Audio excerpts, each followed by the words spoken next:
হচ্ছে 5 time champion versus 3 time champion. আমরা মাঝখানে ঢুকলে দেখা যাবে আমরা ব্লেন্ডার হব। দুজনের মধ্যে পড়লে আমি বলবো তিনজনের মধ্যে পড়লে আমি ম্যাক্সিমাম দেখা যায় আরেকজন পর্তুগাল। আচ্ছা ঠিক আছে।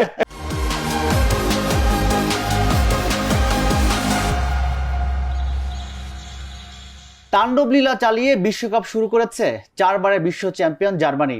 প্রতিপক্ষ কুরাসাওয়ার জালে এক এক করে দিয়েছেন 7 গোল, আর এই গোলের মাধ্যমে ফের ব্রাজিলের জালে 7 গোল দেওয়ার স্মৃতি ফের ফিরিয়ে এনেছে এই পাওয়ার হাউসরা। আর এসব নিয়েই আজকের ঢাকা জার্নালের বিশেষ আয়োজন গ্যালারি থেকে বিশ্বকাপ। সাথে আছি আমি রাজিবুল ইসলাম। আজকের পর্বে আমার সাথে দুজন অতিথি আছেন। আমার ডানে আছেন পর্তুগালের সাপোর্টার আবেদ শাহরিয়া প্রিন্স, আর আমার বামে আছেন নেদারল্যান্ডসের সাপোর্টার অর্পণ নীল। দুজনকেই ঢাকা জার্নালের স্টুডিওতে স্বাগতম। ধন্যবাদ। Thank you. আমি একটু পর্তুগালের ভাইয়ের কাছে জানতে চাই যে গতকালকে জার্মানি তাদের প্রথম ম্যাচে কুরাসাওকে 7 গোল দিয়েছে। জি। আসলে এরকম শুরুটা কি বার্তা দিচ্ছে? জার্মানি সবসময় এমনই একটা দল আমরা দেখে আসছি যে হোক, আমরা সবসময় বলি যে এই 14 পর তাদের যে ওয়ার্ল্ড কাপ ক্যাম্পেইনগুলো গিয়েছে সবসময় আমরা দেখেছি যে জার্মানি একটা আন্ডারডগের মতো পারফরমেন্স দিয়ে আসছে। হ্যাঁ, 14 পর 18 বা 22 তাদের সেই পরিপূর্ণ স্কোয়াডটা ছিল না, তাদের গোল্ডেন জেনারেশন যে স্কোয়াডটা বলা হয়, কিন্তু সবসময় তাদেরকে ছোট করে দেখাটা ভুল। কারণ এই জার্মানি হোক পর্তুগালের ক্ষেত্রে, হোক ব্রাজিলের ক্ষেত্রে, আর্জেন্টিনার ক্ষেত্রে সবসময় তারা এই দলকে শুধু গোল দেয়নি, তাদেরকে মানে হিউমিলিয়েশনের পথেই নিয়ে গিয়েছে। সেটা আমরা সবসময় দেখে আসছি। সেটা যত বড় ইউরোপিয়ান ক্লাব হোক, সাউথ আমেরিকান ন্যাশনাল টিম হোক, আমরা এটা দেখেই আসছি সবসময়। নেদারল্যান্ডস জাপানের বিপক্ষে 2-2 গোলে ড্র করেছে। এই ম্যাচে জয়ের প্রত্যাশা করেছিলেন কিনা? তা তো অবশ্যই করেছিলাম, কারণ প্রত্যেক ওয়ার্ল্ড কাপ শুরু হওয়ার আগে নেদারল্যান্ডকে নিয়ে অন্যরকম একটা এক্সপেকটেশন থাকে। কারণ দেখা যায় যে তারা ওরকম স্কোয়াড নিয়ে নামে, ওরকম প্রমিসিং টিম থাকে, বাট ইন দি এন্ড দেখা যায় যে কোনো না কোনো স্টেজে এসে তারা মানে গরমিল করেই ফেলে। তো সেটাও দেখা গেল গতকালকে। তো আমি জাপানকে ছোট করে দেখবো না, বাট জাপান অনেক সুন্দর ফুটবল খেলেছে গতকালকে, তাই হয়তো বা উইনটা নিতে পারলাম না। বাট জাপানের বিপক্ষে নেদারল্যান্ডস কি সেরা খেলাটা দিতে পেরেছে? যদি আমি জাপান বা নেদারল্যান্ডের কথা বলি, এটা ব্রাজিল আর মরক্কো ম্যাচের পর সব থেকে এন্টারটেইনমেন্ট একটা ম্যাচ। কারণ জাপান 2019-এর পর থেকে যতগুলো ইউরোপিয়ানের টিমের ন্যাশনাল টিমের সাথে খেলেছে সবাইকে তারা হারিয়েছে অলমোস্ট। সেটা আমি যদি জার্মানির ক্ষেত্রে বলি, স্পেনের ক্ষেত্রে বলি, তারা সবাইকে অলমোস্ট হারিয়েছে। স্কটল্যান্ড হোক বা আদার টিম হোক, ইভেন নেদারল্যান্ডকেও তারা সারপ্রাইজ করলো। সো জাপানকে ছোট করে দেখা কখনো বিষয় না। আর তাছাড়াও তারা ফ্রেন্ডলিতে অলরেডি ব্রাজিলকে বিট করেছে বাই 2-0। সো তারা সবসময় সারপ্রাইজ প্যাকেজ, এবং আমি মনে করি তারা অ্যাটলিস্ট কোয়ার্টার ফাইনাল যাওয়ার জন্য তো দাবিদার থাকবেই সবসময়। তবে হ্যাঁ, নেদারল্যান্ডও আমি বলবো যে নেদারল্যান্ডও কোনো অংশে কম না। ওই যেটি হয়, দুইটি হাই ভোল্টেজ ন্যাশনাল টিম থাকলে আর কি যেটা হয় সবসময় তারা। আমি জার্মানি ব্যাচ নিয়ে একটু ভাইয়ের সাথে কথা বলতে চাই। সেটা হচ্ছে যে জার্মানি প্রথম গোল দেয়, এর কয়েক মিনিটের মাথায় আবার কুরাসাও একটা গোল দেয়। খুব দর্শনীয় একটা গোল ছিল। নাভাস একদম মানে নার্ভাস হয়ে গিয়েছিল, বলটা মেরেছে সে ধরতে পারেনি, একদম বুলেট গতিতে জালে মানে বলটা ঢুকেছে। তো এই গোল দেওয়ার পর কি মনে হয়েছিল যে জার্মানির সাথে একটা ফাইট করতে পারবে কুরাসাও? ওই সময়টা আমার আসলে ফ্রেন্ডদের সাথে কথা হচ্ছিল, তাদের সবারই একই কথা যে এবারও হয়তো বিশ্বকাপে জার্মানি বটল করতে পারে বা তেমন একটা পারফরমেন্স নাও দিতে পারে, কিন্তু জার্মানিকে আসলে কখনো আন্ডার এস্টিমেট করা উচিত না। এটা আর কি জার্মানি প্রমাণ করে দিয়েছে। আর যেহেতু আপনি শুরুতে বললেন 7 গোলের কথাটা, এটা আরও কিছু মেমোরিজ আমাদেরকে মনে করিয়ে দেয়। তো হ্যাঁ, এই আর কি, জার্মানিকে কখনো মানে আন্ডার এস্টিমেট করাটা উচিত না।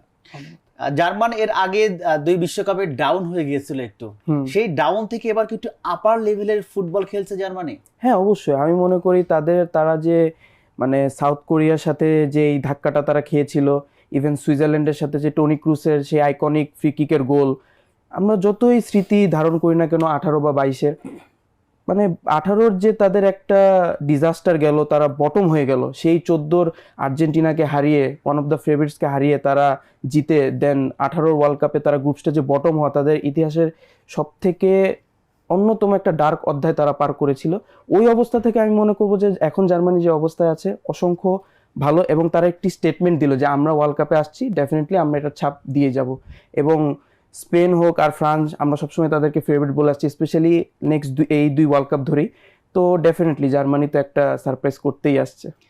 জার্মানি আবারও সেই ব্রাজিলের 7 গোলের স্মৃতি ফিরিয়ে এনেছে এবং নতুন করে ট্রলের শিকার হচ্ছে ব্রাজিলিয়ান ফ্যানরা। আপনি কতটা বন্ধুদেরকে চেতান বা কতটা এইটা নিয়ে স্মৃতি আছে? হ্যাঁ, এটা অলরেডি শেষ কালকে রাতেই। অনেকজনকে আমার মেসেজ করা হয়ে গেছে এটা। তো হ্যাঁ, এটা সত্য কথা যে পুরনো স্মৃতি আর ব্রাজিলের বিষয়টা খুবই আলাদা।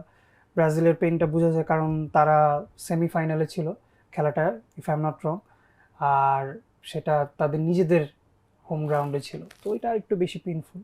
বাট হ্যাঁ, যদি গতকালকের ম্যাচের কথা বলি তাহলে হ্যাঁ, জার্মানি অবশ্যই, মানে যারা যারা জার্মানিকে আন্ডার এস্টিমেট করেছিল, এটা তাদের জন্য হয়তো পারে একটা মানে অ্যান্সার, যে জার্মানি আসলে বটল হওয়ার জন্য আসেনি, তারা একটা তাদের টার্গেট আছে। পর্তুগালের যে গ্রুপ, কে গ্রুপে পর্তুগাল তুলনামূলক অন্য গ্রুপের চেয়ে একটু সহজ গ্রুপে পড়েছে পর্তুগাল। গ্রুপ চ্যাম্পিয়ন হওয়ার মানে দৌড়ে কতটা এগিয়ে থাকবে? হ্যাঁ, অবশ্যই আমি মনে করি পর্তুগাল ডেফিনেটলি ডিজার্ভ করে টপ অফ দ্য গ্রুপ। অবশ্যই একটা হাই ভোল্টেজ ম্যাচ ডেফিনেটলি আছে এগেনস্ট কলম্বিয়া, ওইটাও কলম্বিয়াকে ডেফিনেটলি ছোট করা বিষয় না, 24-এ তারা ফাইনালিস্ট ছিল। আর তাছাড়াও ডিআর কঙ্গো আর উজবেকিস্তান হবে আমাদের জন্য ওয়ান কাইন্ড অফ ফ্রেন্ডলি ম্যাচেরই মতো, তবে তাদেরকে ডেফিনেটলি ছোট করবো না, কারণ ওয়ার্ল্ড কাপে যারা আসছে সবাই যোগ্যতা নিয়ে আসছে এবং ডিজার্ভিং ক্যান্ডিডেট হয়েই আসছে।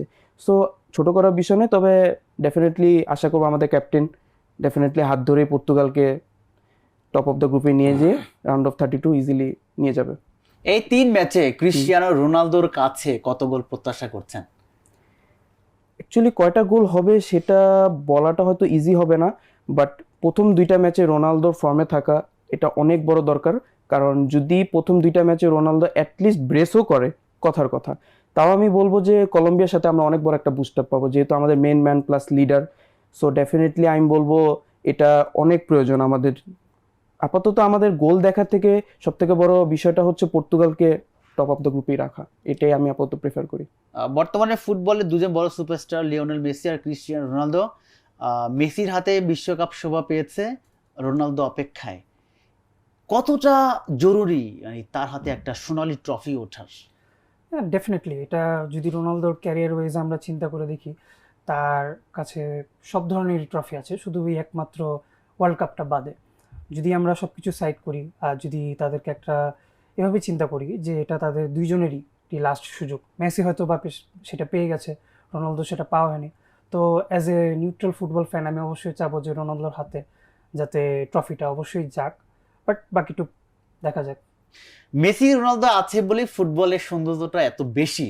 জি, এই দুইজন থাকা অবস্থায় মেসির হাতে তো ট্রফি দেখেছে আর্জেন্টাইন সমর্থকরা, পিছিয়ে আছে রোনালদো। তো তার হাতে ট্রফি না পাওয়াটা আপনাদের কতটা পোড়ায় এবং আর্জেন্টাইন ফ্যানরা আপনাদেরকে এটা নিয়ে কতটা খোঁচা মারে? আসলে আমি বলবো এটা আসলে খোঁচা মারার বিষয় নাই যদি আমি শুরু থেকেই দেখি, বিকজ আর্জেন্টিনার সাথে ডিরেক্ট কম্পিটিশন হচ্ছে ব্রাজিলের। এখানে আসলে পর্তুগাল, ইভেন যদি আমি হিস্টোরিকও চিন্তা করি, যে ওইটা ব্রাজিল আর্জেন্টিনা না, মানে মেসি রোনালদোর কনসেপ্ট, কারণ মেসি তো মনে করেন যে ওদেরকে ফুটবলের ঈশ্বর, ঠিক আছে, রোনালদো কিছুই না। রোনালদো বিশ্বকাপ নেই, ওদের বিশ্বকাপে সব হয়ে গেছে। মেসি বিশ্বকাপ পাইছে, লা লিগা, মানে ক্লাবের ফুটবলে যা যা সব পেয়েছে। রোনালদো ক্লাবে পেয়েছে, সব পেয়েছে, শুধু বিশ্বকাপ ছাড়া। মানে ওই জায়গাটায় আর্জেন্টাইন ফ্যানরা মানে আপনাদেরকে যে মেসি তো কিছু পায় নাই, সব পেয়েছে, বিশ্বকাপ পায় নাই, তো এই নিয়ে মানে কোচা মারে। এটা তো অবশ্যই, এটা তো থাকবেই। 22-এর ওয়ার্ল্ড কাপের পরপরই আমরা এই জিনিসটা অলমোস্ট ফেস করছি, অলমোস্ট 3 বছর ধরেই হোক, হয়তোবা প্রথম বছরে যে রেসটা পেয়েছি অথবা তৃতীয় বছরে সেটা পাইনি। তবে হ্যাঁ, একটা আক্ষেপ অবশ্যই আছে, বাট যেহেতু এবার আমরা কন্টেন্ডার হিসেবে আছি, আশা করছি পর্তুগাল বা আমাদের ক্যাপ্টেন জিতার চেষ্টা তো অবশ্যই করবে। যেহেতু আর আমি অবশ্যই চাই যে পর্তুগাল জিতুক অ্যাটলিস্ট, কারণ 2016 পর আমরা যে ফর্মটা দেখাচ্ছি ডিজার্ভ তো অবশ্যই করি। নেদারল্যান্ডসের গ্রুপ মোটামুটি অনেক কঠিন। জি, 3টা প্রতিপক্ষ, 3টাই কঠিন, ঠিক আছে। প্রথম ম্যাচ ড্র করেছে, পয়েন্ট হারিয়েছে। সামনে 2টা ম্যাচ আছে সুইডেন আর তিউনিশিয়ার বিপক্ষে। সুইডেন তো মোটামুটি ভালো দল, তিউনিশিয়া হয়তো বা একটু ডাউন, তারপরে ফালিয়ে দেওয়ার মতো না। সেক্ষেত্রে পরের ম্যাচ দুটাতে নেদারল্যান্ডস কি পারবে মানে জয়ের ধারাটা মানে জয় নিয়ে দুটো ম্যাচে জয় পেতে?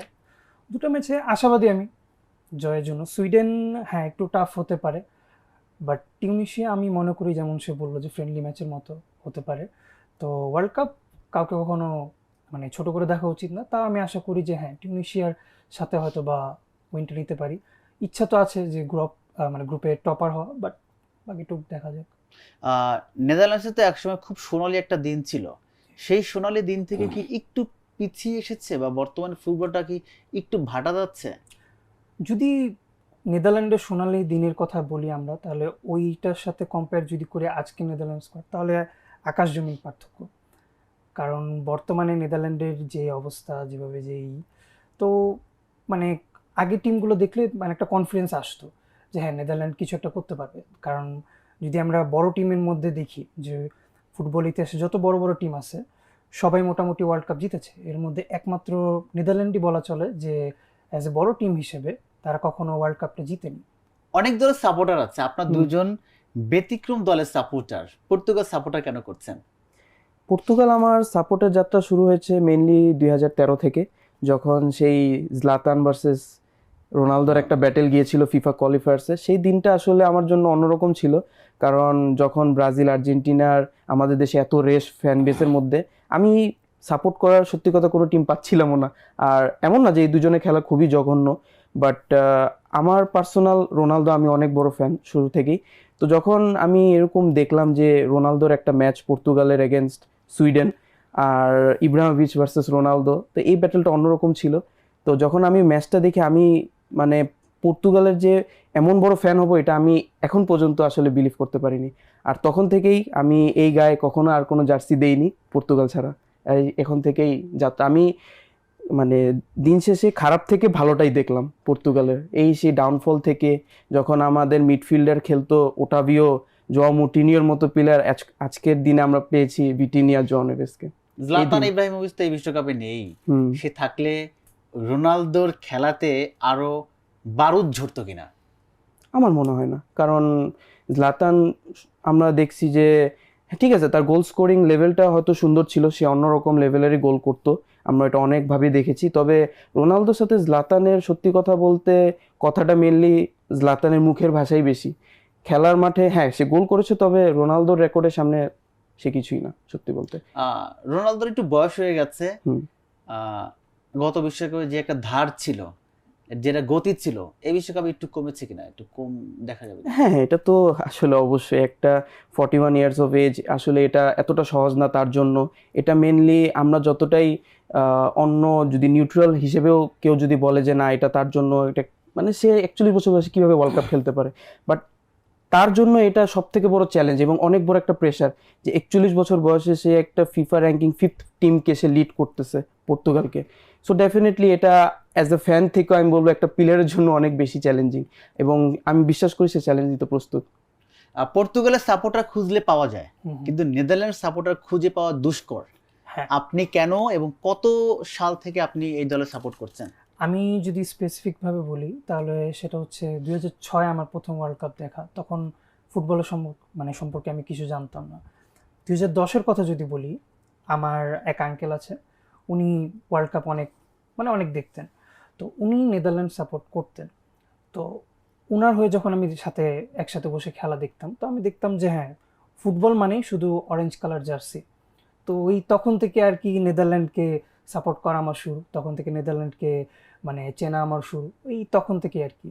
আর যখন 2010-এ ফাইনালে গেলাম আমরা, তো খারাপ লাগলো, ফাইনালটা হেরে গেলাম। তো এই আর কি, ওই আমার মেমোরিজ শুরু থেকে, এই তখন থেকে আমি নেদারল্যান্ড সাপোর্টার।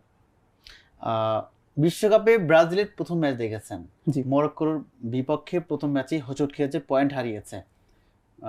ব্রাজিল দল হিসাবে মানে কতটা ভালো ফুটবল খেলতে পেরেছে বা কোথায় ভুল ছিল? সত্যি কথা বলতে ব্রাজিলের যদি আমি এই সিজনের কথাই যদি বলি, এই 23rd এডিশনের যদি ওয়ার্ল্ড কাপের কথাই বলি, তাহলে তাদের যে ক্যাম্পেইনটা যাচ্ছে এখন, সত্যি কথা বলতে তাদের কোনো অংশে প্লেয়ার কিন্তু কম নেই। যদি আমরা উইংয়ের কথা বলি, ভিনি আছে, রাফিনিয়ার সিজনের ব্যাপারে আসলে বলার কিছু নেই, ইভেন ভিনিরও বলার কিছু নেই। ঠিক আছে, ইগোর থিয়াগো তাদের স্ট্রাইকার হিসেবে খেলছে, সত্যি কথা বলতে কার্লো আনচেলত্তি যেই টিমটাকে লিড করেছে মাদ্রিদে আমরা যেটা দেখলাম, আর ব্রাজিলিয়ানের কনসেপ্টটা হচ্ছে সম্পূর্ণই আলাদা। তো এটা তার জন্য ম্যানেজ করাটাও যেমন চ্যালেঞ্জিং হবে। আর সত্যি কথা মরক্কো যদি আমি বলি, on the other hand Morocco last world cup থেকে তারা যেসব টিমকে হারিয়ে আসছে, যদি ইনক্লুডিং পর্তুগালও বলা হয়, তাহলে তাদেরকে এখন আসলে কোনোভাবেই মানে ছোট করার বিষয় নয়। তবে আমার যদি প্রেডিকশন জিজ্ঞেস করেন, আমার প্রেডিকশন 1-1ই ছিল ব্রাজিল আর মরক্কোর। তবে আমি ভেবেছিলাম যে ব্রাজিল সুন্দর ফুটবল খেলবে অবশ্যই, অ্যান্ড হয়তো বা মরক্কো লাস্ট হেডিং গোল পেয়ে যেতে পারে, এই টাইপের আশা আমি হয়তো করেছিলাম। কিন্তু খেলা দেখে হয়তো মনে হলো যে ব্রাজিল বেঁচে গেছে। ব্রাজিলের খেলা থেকে মনে হচ্ছে যে এরকম এরকম একটা দল বা এরকম একটা হাইপ তোলা দল এরকম ফুটবল খেলতে পারে? না, সত্যি বলতে প্রথমত মানে বেশিরভাগ মানুষের কথায় আমি দেখেছি যে মরক্কোকে অনেক আন্ডার এস্টিমেট করা হচ্ছিল, যে তারা হ্যাঁ এই দল ওই দল। ইভেন আমি মানুষকে এটা বলতে শুনেছি যে ব্রাজিলের খেলা দেখে মনে হচ্ছিল যে মরক্কোর সাথে না, জার্মানির সাথে, প্রাইম জার্মানির সাথে খেলা হচ্ছে বা ফ্রান্সের সাথে খেলা হচ্ছে। এটা বলে আমি মনে করি যে মরক্কোকে ছোট করা হয়। বাট মরক্কো কিন্তু তাদেরকে গত ওয়ার্ল্ড কাপ থেকে প্রুভ করে আসছে। ইভেন এফকন ফাইনালেও ধরতে গেলে তারা বিজয়ী যেভাবেই হোক। ঠিক আছে, তারা তো হ্যাঁ মরক্কো ছোট দল না, বাট ব্রাজিল তো ব্রাজিলকে নিয়ে অবশ্যই বেশি আশা করা যায়। কিন্তু আনফর্চুনেটলি ওই গেম দেখে মনে হচ্ছিল না যে ব্রাজিল কোনো দিক দিয়েও ডমিনেটিং একটা পজিশনে ছিল। যদি ভিনির কথা বলি, হ্যাঁ ভিনি এমনই একজন প্লেয়ার, সে যদি পুরো ম্যাচ খারাপও খেলে সে একটা গোল কোথাও না কোথাও থেকে দেয়। এবং আমরা যদি মাদ্রিদের খেলা ফলো করে থাকি, তো হ্যাঁ ভিনি ওরকম। বাট ওভারঅল যদি আমি বলি যে ব্রাজিলের খেলা কেমন ছিল, আমি বলবো খুবই অ্যাভারেজ। মানে এটা কখনো ব্রাজিল মানে একটা ওয়ার্ল্ড কাপ লেভেলের পারফরমেন্স ছিল না। বাট কখনো এটা বলা যায় না যে ওয়ার্ল্ড কাপে প্রথম ম্যাচ দেখে একটা টিমকে জাজ করা। তো এই হচ্ছে গিয়ে কথা। আপনার কথাটাই সেম। আনচেলত্তি বলেছে যে প্রথম ম্যাচ দেখেই বিশ্বকাপের রেজাল্ট বলে দিতে পারবেন না, আর প্রথম ম্যাচে ড্র করা খারাপ রেজাল্ট না। অবশ্যই। তারপরেও দলটা ব্রাজিল পরের ম্যাচগুলোতে ব্রাজিল শিক্ষা নিয়ে মাঠে নামবে কিনা? হ্যাঁ, তা অবশ্যই তাদের এটা প্রয়োজন আছে। আমি মনে করি হ্যাঁ প্রথম গেম এটা মানে তেমন একটা ধরাটা উচিত না। কারণ আমরা যদি গত ওয়ার্ল্ড কাপেরই কথা চিন্তা করি, আর্জেন্টিনার কথা, তারা প্রথম ম্যাচে ধরতে গেলে হেরে গিয়েছিল সৌদি আরবিয়ার কাছে। তো হ্যাঁ ওইভাবেই চিন্তা করতে গেলে হ্যাঁ প্রথম ম্যাচটা থেকে অবশ্যই সবার শিক্ষা নেওয়া উচিত, মানে বিগ টিম যারা যারা আছে, যারা যারা খারাপ করেছে। তো ওই ক্ষেত্রে যদি বলি ব্রাজিলের কথা, হ্যাঁ অবশ্যই। আর আমার বিশ্বাস ব্রাজিল অবশ্যই এখান থেকে বাউন্স ব্যাক করবে। আর্জেন্টিনা সুসময় যাচ্ছে, ব্রাজিলের খারাপ সময় যাচ্ছে। হুম। এবারে বিশ্বকাপে আর্জেন্টিনার দলটা নিয়ে প্রত্যাশা কি? গত গত বিশ্বকাপ দলটা খুবই চমৎকার ছিল। ওই দলের প্রত্যাশা এই বিশ্বকাপে কতটা পূরণ হবে? দেখেন, আমি মনে করি যে আর্জেন্টিনার এখন যে স্কোয়াড আছে, সর্বপ্রথম তাদের ক্রেডিট হচ্ছে লিওনেল মেসি ডেফিনেটলি, আর সেকেন্ডলি হচ্ছে তাদের কোচ লিওনেল স্কলানি। বিকজ সে যেভাবে টিমটাকে ম্যানেজ করেছে, মেসিকে রিটায়ারমেন্ট থেকে নিয়ে এসে তাকে অলমোস্ট 4টা ট্রফি জিতিয়ে দিয়েছে সে। সো আমি মনে করি ডেফিনেটলি প্রত্যাশা পূরণ হওয়া উচিত আমি মনে করি। আর তারা যে ফুটবলটা খেলছে, আমি মনে করি ডেফিনেটলি তারা ফেভারিটসের মধ্যে তো অবশ্যই আছে। আর ডেফিনেটলি আর্জেন্টিনা ফ্যান্সরাও অবশ্যই চিন্তা করতে পারে যে কেন আমরা পাবো না, কারণ তাদের মিড লাইন থেকে শুরু করে তাদের যদি আমি ব্যাক লাইনও চিন্তা করি, কোনো কিছু থেকে কোনো কিছুরই কমতি নেই। উল্টা তাদের আরও ইয়াং প্লেয়ার্সরা আসছে।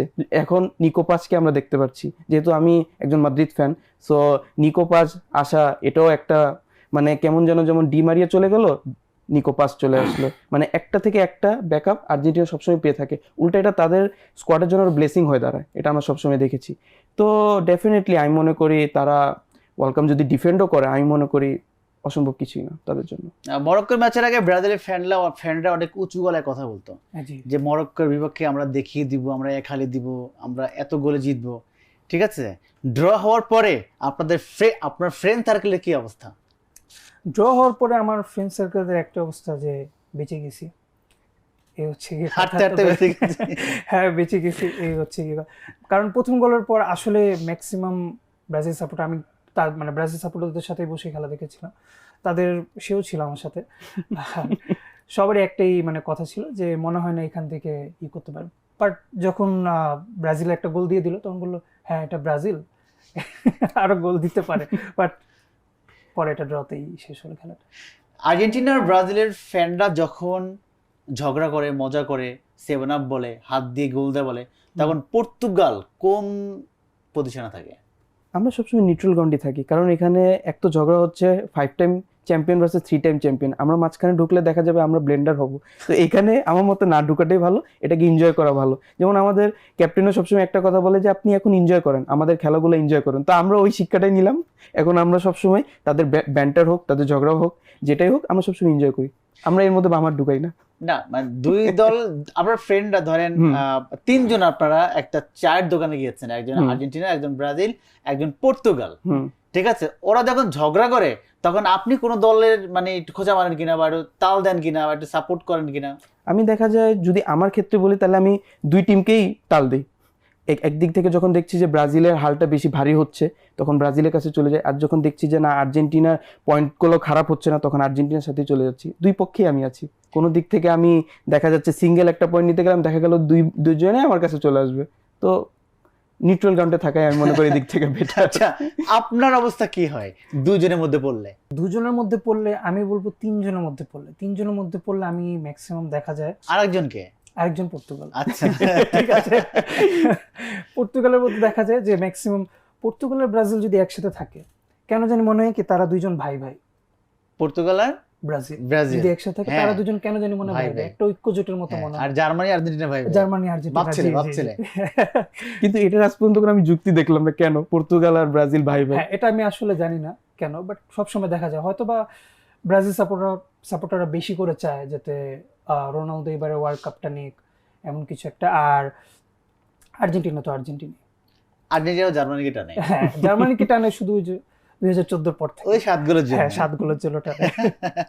পুরান ঢাকার ফুটবল নিয়ে কথা বলতে চাই। পুরান ঢাকার ফুটবলের বিশ্বকাপ মানেই উৎসব, উন্মাদনা, বিরিয়ানি পার্টি, জি। তারপরে হচ্ছে যে সাথে সাথে পতাকা, ঠিক আছে, জার্সি গায়ে। তো এবারে বিশ্বকাপে পুরান ঢাকার আমেজটা কেমন?